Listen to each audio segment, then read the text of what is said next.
బోధనా లక్ష్యాలు జ్ఞానాత్మక రంగం, భావావేశ రంగం, మానసిక చలనాత్మక రంగం. జ్ఞానాత్మక రంగం జ్ఞానం, అవగాహన, వినియోగం, విశ్లేషణ, సంశ్లేషణ, మూల్యాంకనం.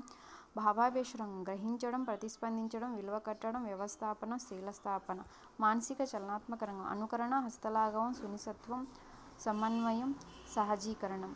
జ్ఞానం అనేది పిల్లల మదిలో జరిగే మానసిక ప్రక్రియల ద్వారా ఉత్పన్నమయ్యే భావన. జ్ఞానంలో మనం చేర్చే అంశాలు మన విద్యా లక్ష్యాలుగా భావించి వాటిని ప్రతిబింబిస్తాయని ఎన్సీఎఫ్ పేర్కొనబడినది.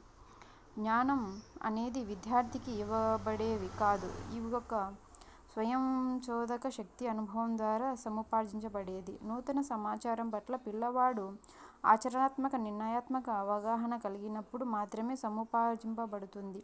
పిల్లలకు సరైన సమయంలో అవసరమైనంత మేర స్థాయికి తగినట్లుగా సహాయం కావాలి. జ్ఞానం వ్యక్తిగతమైనది, ఇది బదలాయింపు సంకుచిత పరిధి దాటిన విశ్వజనీనమైనది అని ఎన్సీఎఫ్ 2005 పేర్కొన్నది.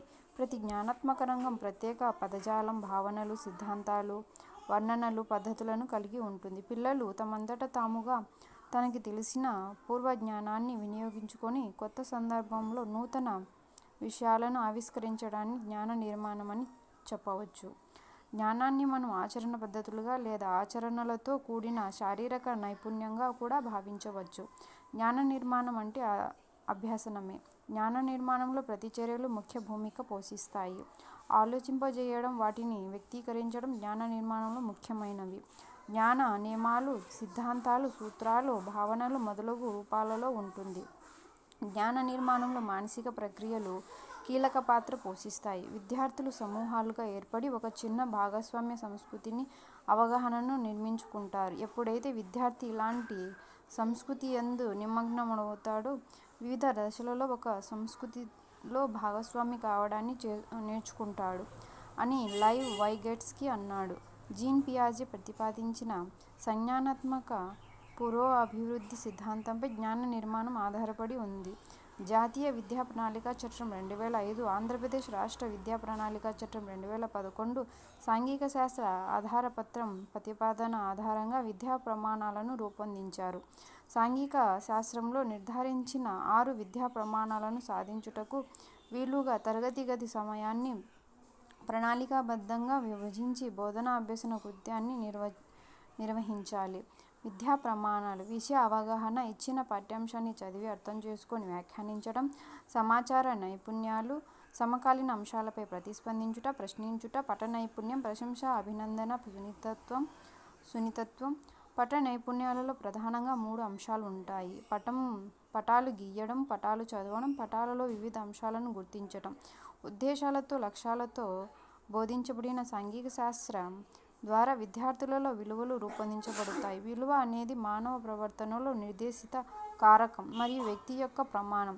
ఒక దృగ్విషయం యొక్క యోగ్యతను తెలియజేసేది విలువ. భౌతిక విలువలు, ఉపయోగిత విలువ, వృత్తి విలువలు, సాంస్కృతిక విలువలు, నైతిక విలువలు, సౌందర్యాత్మక విలువలు, సృజనాత్మక విలువలు, క్రమశిక్షణ విలువలు, మనోవైజ్ఞానిక విలువలు, వివరణాత్మక విలువలు, ప్రజాస్వామ్య విలువలు, ఉత్తేజాన్ని పెంపొందించే విలువలు, విరామ సమయాన్ని సద్వినియోగపరచుకోవడం, శాస్త్రీయ వైఖరులు, అభివృద్ధి, నిజాయితీ, సృజనాత్మకత, విశ్వసనీయత, శ్రమ పట్ల గౌరవం, నాయకత్వం, సహకారం, సాహస గుణం, సమానత్వం, సామాజిక సేవ, త్యాగనిరతి, ఉన్నదానితో తృప్తి చెందడం మొదలగునవి సాంఘిక శాస్త్ర బోధనా విలువలకు ఉదాహరణలు. భౌగోళిక శాస్త్రాన్ని బోధించడానికి ఉపన్యాస పద్ధతి, ఉపన్యాస ప్రదర్శన పద్ధతి, వనరుల పద్ధతి, ప్రకల్పన పద్ధతి, చర్చా పద్ధతి, పరిశీలనా పద్ధతి, క్షేత్ర పర్యటనలు బాగా ఉపకరిస్తాయి. అర్థశాస్త్రాన్ని బోధించడానికి ఉపన్యాస పద్ధతి, వనరుల పద్ధతి, ప్రకల్పన పద్ధతి, సమస్య పరిష్కార పద్ధతి, ఆగమన నిగమన పద్ధతులు, బ్రెయిన్ స్టార్మింగ్ లాంటివి చక్కగా ఉపయోగపడతాయి. విద్యార్థుల సృజనాత్మక సామర్థ్యాలను అభివృద్ధి చేయడానికి మేధోమథనం తోడ్పడుతుంది. జెరోలిమెక్ అభిప్రాయం ప్రకారం చర్చ వల్ల పెంపొందించే నైపుణ్యాలు కొన్ని సూత్రాలపై ఆధారపడి ఉంటాయి. బోధనా వ్యూహం బోధనలోని ఒక క్రమమైన, తార్కికమైన, ఫలప్రదమైన ఏర్పాటును సూచిస్తుంది. దీనిలోని సోపానాలు అన్నీ ఒక వరుస క్రమంలో ఉంటాయి కాబట్టి ఇది ఒక ప్రక్రియా పద్ధతి. పాఠ్యాంశ స్వభావాన్ని అభ్యాసకులు ప్రజ్ఞను, విద్యాసంస్థకు ఉన్న పరికరాలను, ఉపాధ్యాయుని మూర్తిమత్వాన్ని దృష్టిలో ఉంచుకొని బోధనా వ్యూహాన్ని ఎంచుకోవాలి.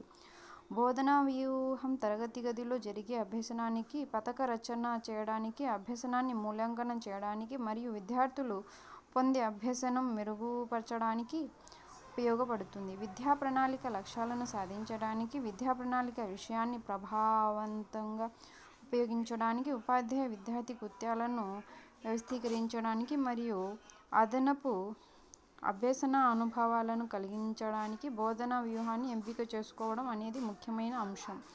ప్రతి ఉపాధ్యాయుడు వివిధ బోధనా వ్యూహాలను గురించి వృత్తిపూర్వ శిక్షణలు అభ్యసించాలి.